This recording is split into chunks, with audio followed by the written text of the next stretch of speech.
શું તમને ખબર છે ભારતનું એક એવું શિવ મંદિર છે જેને કોઈ રાજા કે ઋષિએ નહીં, એક ગાયે શોધ્યું હતું, અને જ્યાં એક પવિત્ર તળાવમાં સ્નાન કરવાથી મનોકામનાઓ પૂર્ણ થવાની માન્યતા છે. આ લોકકથા છે અયોધ્યાના શિવભક્ત વિષ્ણુદાસની. તેઓ તર્કેશ્વરના ઘન જંગલોમાં રહેતા હતા. સરળ જીવન, અખંડ ભક્તિ. પણ તેમને ખબર નહોતી કે મહાદેવ પોતે જ તેમના બહુ નજીક ગુપ્ત રૂપે બિરાજમાન હતા.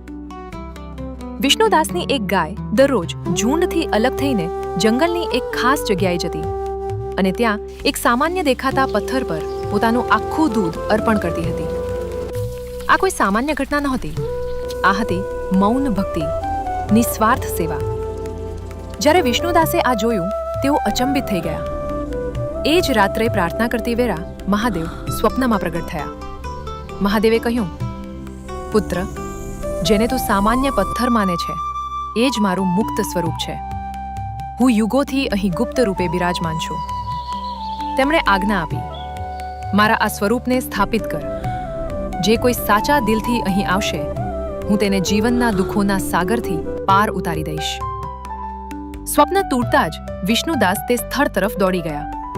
જેમણે જમીન ખોદી ત્યાંથી સ્વયંભૂ શિવલિંગ પ્રગટ થયું.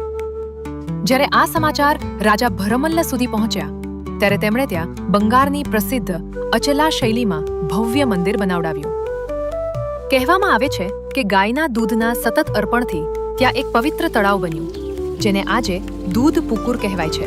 આજે પણ ભક્તો માને છે કે આ તળાવમાં સ્નાન કરવાથી મનોકામનાઓ પૂર્ણ થાય છે. અને કારણ કે મહાદેવે અહીં તારક સ્વરૂપે દર્શન આપ્યા, એટલે તેઓ ઓળખાયા તરકનાથ મહાદેવ. આ પવિત્ર મંદિર આજે પશ્ચિમ બંગાળના તારકેશ્વરમાં સ્થિત છે. તરકનાથ મહાદેવની જય, જે પોતાના ભક્તોને દરેક દુઃખથી પાર ઉતારે છે.